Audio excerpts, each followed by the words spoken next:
Olá pessoal, sejam bem-vindos ao canal Academia da Enfermagem. Meu nome é Kathleen Machado, sou enfermeira há 6 anos e vamos para mais uma aula. Hoje a gente vai aprender sobre a síndrome do Krupp, né? É uma síndrome bem comum em pacientes pediátricos que está passando por estágio de pediatria, vai poder observar.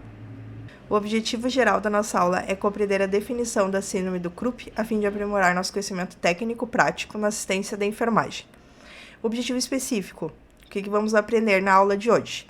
A definição, o agente infeccioso, as complicações e potencial, né? Quando a gente deve se atentar, o que a enfermagem deve ficar de olho na sua assistência nesses pacientes e o tratamento geralmente indicado pela equipe médica, né? Hora da pergunta.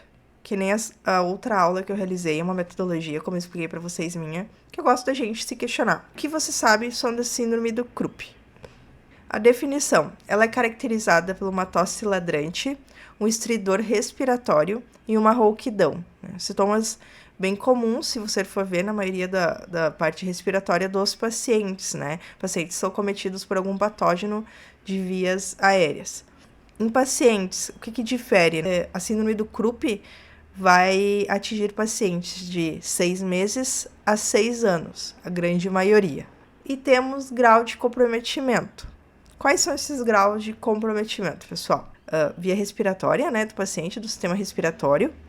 Então, quando afeta somente a laringe, a gente vai ter a laringite. Aqui a gente pode observar, no slide aqui da prof, laringe, né? É da nossa anatomia, da laringe, essa palavra, laringite. E o it é o sufixo da infecção, então laringite, infecção na laringe.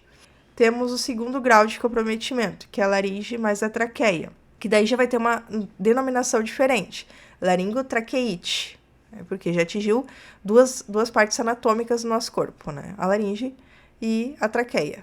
E por fim, a terceira forma, laringe, traqueia e bronquíolos, ou seja, ele foi mais profundo, né? Ele foi se distendendo. Ele começou provavelmente na laringe, foi para a traqueia e desceu para os bronquíolos. Então a gente vai ter laringotraqueobronquite, que é a terceira forma da nossa síndrome do Krupp. Geralmente, né, ela é acometida por vírus. Mas, claro, tem versões bacterianas, mas é mais comum nesses pacientes ser acometida pelo vírus. Aqui a prof deixou uma imagem do sistema respiratório para vocês conseguirem se situar. Então, a nossa laringe, a nossa traqueia, os nossos brônquios, né? E depois se ramificam. E daí a gente vai ter os bronquíolos e lá na ponta os alvéolos, para vocês conseguirem se situar melhor sobre as nomenclaturas desse grau de comprometimento da síndrome do Krupp. Então, a etiologia, pessoal, é mais comum, né? As crianças que são cometidas pelos vírus que causam essa síndrome do Krupp. Mas, como no slide anterior a prof comentou, pode ocorrer bacteriana, tá? Mas não é tão comum assim.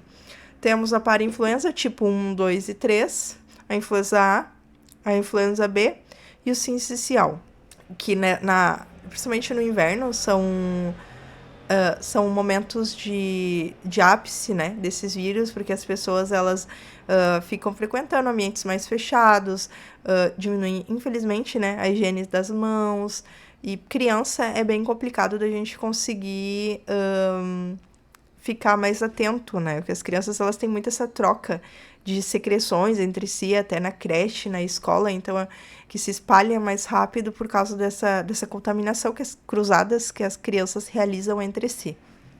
O diagnóstico, a bibliografia aborda que não necessariamente precisa de exames, né, de imagem, enfim, que o exame físico, a parte clínica realmente, né, conseguiria fazer o diagnóstico dessa doença pela equipe médica. Seria o exame físico e a anamnese desse paciente. Ele pode, junto com esse exame físico, essa anamnese, ele vai conseguir pegar o histórico ali da criança e sintomas que antecedem são classificados como tosse, febre baixa e coriza. Então, o nosso paciente, ele tá lá apresentando tosse ladrante, estridor respiratório e rouquidão. E alguns dias antes ele apresentou tosse, febre baixa e coriza. Então o médico vai conseguir relacionar com essa clínica desse paciente, esses sintomas que antecedem com os sintomas que estão no momento da consulta. Os casos mais graves desses pacientes podem evoluir para uma insuficiência respiratória e alteração no nível de consciência, né? Até por causa dessa insuficiência respiratória, pode haver essa alteração de nível de consciência desse paciente.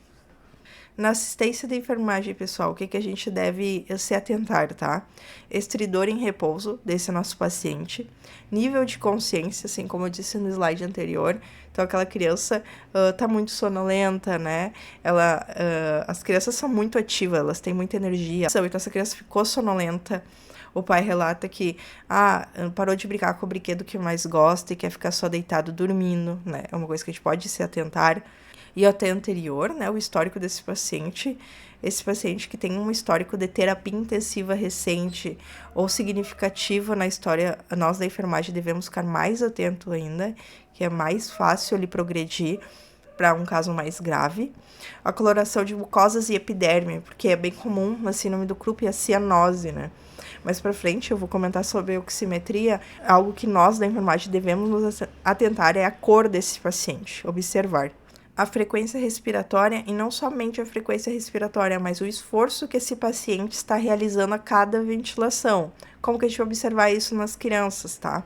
Na fúrcula, a criança vai ter retração de fúrcula quando ela tiver com esforço. Às vezes a respiratória do paciente pode não estar tão ruim, mas ele está fazendo um esforço muito grande a cada ciclo ventilatório. A tiragem intercostal é outra coisa bem clássica nos pacientes pediátricos, então a gente tem que observar bastante. Nós da enfermagem temos que ficar atento a esses detalhes, porque além dos sinais, alguns sinais, né, como a frequência respiratória do paciente vai modificar e o nível de consciência, né, o Glasgow desse nosso paciente, mas não somente isso, a gente tem que observar os sinais que o corpo dessa criança está apresentando. Dados que a bibliografia apresenta. 75% dos casos de Krupp leve vão desaparecer até o 3º dia do sintoma, né? Então, o paciente já passou o 3º dia, o médico vai classificar como uma Krupp leve? Talvez não, né? 50% desses pacientes, o raio-x de cervical apresentaram-se sem alterações. Então, por isso, como a prof disse ali no slide anterior, não é indicado, né, esses exames de imagem, porque eles não vão dar alterados. Isso não significa que o paciente não esteja com Krupp, né? O paciente sim pode estar e não dar alterado. Mas, claro, se o médico estiver suspeitando de algo a mais além do Krupp, daí sim tem a indicação. E, claro, tudo isso é de acordo com a indicação médica, de acordo com a avaliação do médico, né? A broncoscopia, ela é indicada somente se bacteriana, a fim de aliviar a quantidade de secreção desse paciente, né? Eles abordam muito porque a Krupp faz muita secreção nesse paciente, então a broncoscopia seria devido a essa quantidade elevada de secreção. E a oximetria, muito importante a gente observar que na síndrome do Krupp, o paciente nem sempre vai apresentar dessaturação, muitos não apresentam dessaturação. Então, a literatura aborda que na síndrome do Krupp, a gente não tem que levar a oximetria como um sinal de gravidade. O paciente está saturando 98, 97, então uma Krupp leve? Não necessariamente. A oximetria não vai dar grau de gravidade no nosso paciente, vai ser um sinal vital para complementar, mas ele sozinho não vai dar gravidade. Eu posso ter uma Krupp grave e posso não ter uma dessaturação, mas eu posso ter uma cianose, um esforço ventilatório, um estridor em repouso, posso ter várias características desse paciente que vão acometer ele como grave. O tratamento, né, o tratamento que o médico vai indicar, que vocês vão ver nas prescrições, quando vocês estiverem em pediatria, na emergência, enfim. Corticoide é uma das primeiras opções, que geralmente é a dexametasona, via oral ou intramuscular. Em 30 minutos depois de administrada, já vai começar a apresentar alívio desses sintomas do paciente. Além do corticoide, também é indicado a nebulização com a budesonida, que a gente chama mais assim Pulmicort. E além disso, também pode ter a opção de epinefrina, que o nome, né, o mais comum é adrenalina. Muito importante, tá, gente? Essa adrenalina é na nebulização, conforme a prescrição médica, não intravenosa, tá? Essa epinefrina é na nebulização. Esse paciente que fizer adrenalina na nebulização como inalação, ele tem que permanecer em observação de 4 a 6 horas, no mínimo, porque ele pode ter alteração de sinais vitais, e ele tem que permanecer monitorizado, tem que ser um ambiente onde tenha médico presente, para ver se também vai apresentar melhora desses sintomas da síndrome do Krupp. Eu espero que vocês tenham gostado, pessoal, que é o livro que eu utilizei. Eu tenho ele físico, é um ótimo livro, né? Quem tiver condições eu indico. Eu não conheço os autores, mas é um livro muito completo, tem fluxogramas excelentes e auxilia bastante no dia a dia na prática da enfermagem na pediatria. Espero que vocês tenham gostado da aula de hoje. Não esqueçam de se inscrever no canal, deixar o like e podem deixar sugestões nos comentários das próximas aulas. Pode ser tanto doenças como procedimentos. Sintam-se à vontade. Muito obrigada pela atenção.